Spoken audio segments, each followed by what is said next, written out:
नमस्कार साथियों, don don news में आपका बहुत बहुत स्वागत है। हमारे साथ यशवंत जी मौजूद है। इस समय चंद्रशेखर शेखर जी की जन्म शताब्दी समारोह यहाँ पे मनाया जा रहा है। जयवीर सिंह कैबिनेट मंत्री आए थे। सर, क्या कहना चाहेंगे आज?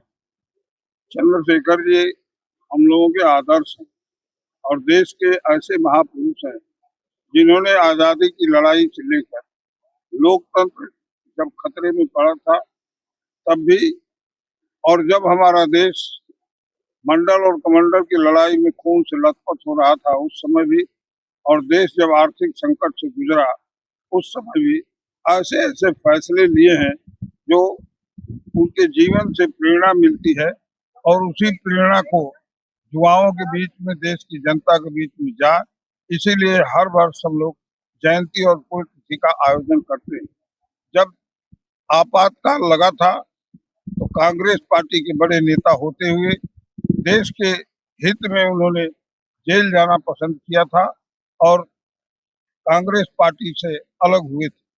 दूसरी बार जब खून से लथपथ हमारे देश की युवा पीढ़ी हो रही थी उस समय भी लोगों ने प्रस्ताव रखा था कि चंद्रशेखर जी आप इस देश को संभालिए। प्रधानमंत्री की गद्दी पर बैठकर उन्होंने पूरे देश का माहौल ठंडा कर दिया था। प्रधानमंत्री की गद्दी पर रहते हुए हमारा देश आर्थिक संकट में जब गया तो सोने को गिरवी रख करके इस देश की रक्षा किए, जिसका परिणाम है कि आज देश हमारा दुनिया के बड़े सशक्त और ताकतवर देशों में गिना जा रहा है। चंद्रशेखर जी हमेशा देश को प्रथम मानते थे, देश के लिए ही काम करते थे। परिवार, पार्टी सब पीछे थी। आज इस बात की आवश्यकता है कि चंद्रशेखर जी ने जो संदेश दिया है इस देश को, वह देश की जनता जाने। इसी से देश मजबूत होगा। आज के दिन उसी प्रेरणा के लिए ये आयोजन है। चंद्रशेखर जी युवाओं को प्रेरित करते थे, लेकिन आज के युवाओं में कहीं ना कहीं भटकाव देखने को मिलता है। क्या कहेंगे? देखिए, भटकाव तो नहीं है, लेकिन प्रेरणा तो जीवन में हर समय लोगों को लेनी पड़ी है।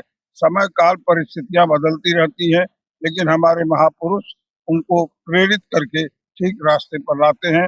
चंद्रशेखर जी उन्हीं महापुरुषों में हैं जिनके संदेश से हमारी युवा पीढ़ी कहीं इधर उधर नहीं भटकेगी, मिलजुल कर देश को आगे बढ़ाएगी। जी अंतर्राष्ट्रीय लीडर थे। बलिया के बागी नेताओं में कहे जाते थे। उस जमाना में जब क्रांति की बिगुल बलिया में फूकी गई थी 1942, छात्र जीवन में छात्री जीवन में एसी कॉलेज से राजनीति शुरू की, इलाहाबाद यूनिवर्सिटी तक छात्र राजनीति की। इनके दोस्त थे नारायण दत्त तिवारी, पंडित काशीनाथ मिश्रा, रामधन काकिया धागे, इंदिरा जी के दाहिना हाथ हुआ करते थे उस जमाना में। युवाओं को क्या संदेश देना चाहते हैं? युवाओं को क्या कहना चाहते हैं? संदेश क्या देना चाहते हैं? चंद्रशेखर युवा क्या सीख ले सकते हैं? चंद्रशेखर जी युवा तुर्क नेता थे। युवाओं को उन्होंने ही आज जो ये मंत्री दिखाई दे रहे हैं उनके जमाना के जो युवा तुर्क थे उनको इंस्पायर कर गए, जिनको उन्होंने छात्र संसदीय बोर्ड तक पहुंचाया, यूनिवर्सिटी का प्रेसिडेंट बनाया। अभी कुछ लोग हैं जैसे ओम प्रकाश भाई हुई है और भी तमाम नेता हैं। उन्होंने संसद तक लोगों को पहुंचाया।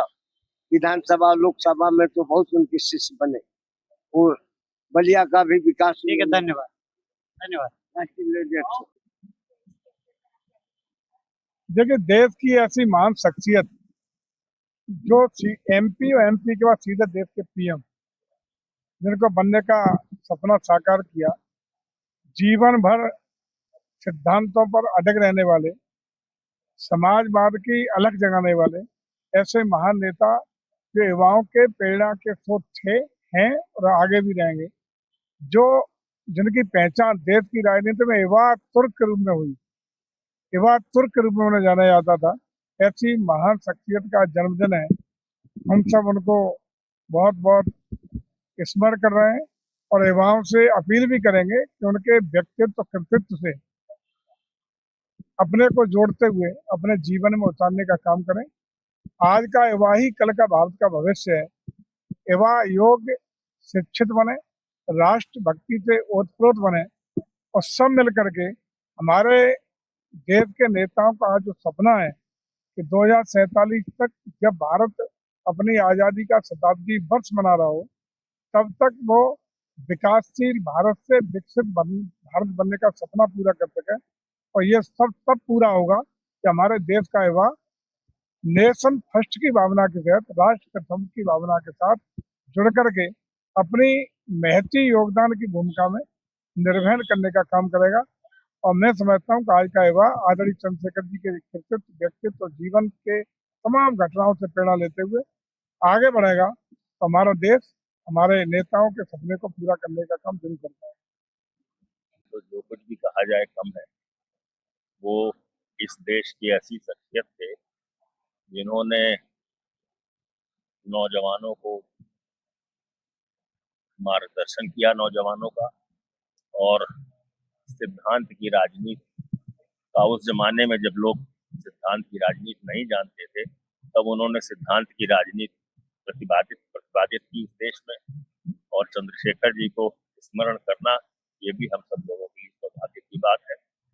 और हम लोग ईश्वर से कामना करते हैं कि चंद्रशेखर जी हमेशा इस देश में, कम से कम युवाओं के मन में और देशभक्तों के मन में हमेशा अमर रहेंगे।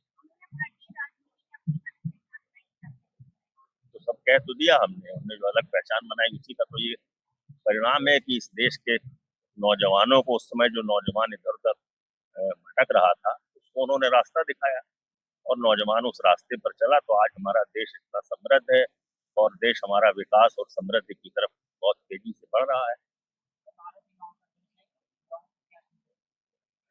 युवाओं को संदेश यही देना है कि ऐसे महापुरुष जिन्होंने युवाओं को दिशा दी है, उनके बताए रास्ते पर चलें और जीवन में देशभक्ति, देश प्रथम, इसको अपने जीवन में रखें।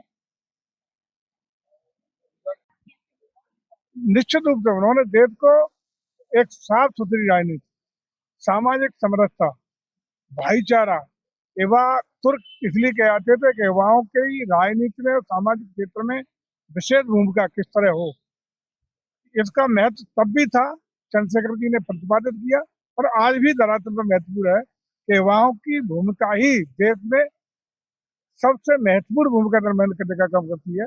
इसलिए युवाओं को चंद्रशेखर जी के जीवन से प्रेरणा लेते हुए, उनके कृतित्व, व्यक्तित्व से खुद को जोड़ते हुए, राष्ट्र को सर्वोपरि मानते हुए अपने दायित्व का निर्वहन करेंगे। मैं समझता हूँ कि राष्ट्र भी एक कड़ी होगा, युवाओं को भी एक नई दशा और दिशा मिलेगी। अब जैसे भारत में जितने भी प्रधानमंत्री हुए हैं, सब में चंद्रशेखर जी एकमात्र ऐसे व्यक्ति हैं जो अपने पद के मोहताज नहीं है, जिनके बात के आगे अगर आप पूर्व प्रधानमंत्री नहीं भी लिखेंगे तो भी चंद्रशेखर कहने का मतलब चंद्रशेखर है। लेकिन एक आप देखिए, ये हम लोगों का निकम्मापन है कि हमने अपने उस महापुरुष को ठीक से इस धारा पर उनके विचारों को उतारा नहीं। आज अगर चंद्रशेखर की विचारधारा पर यह देश चला होता तो हमारा देश 747 अरब डॉलर के कर्ज में नहीं होता। और दूसरा, चंद्रशेखर को क्यों याद किया जाए?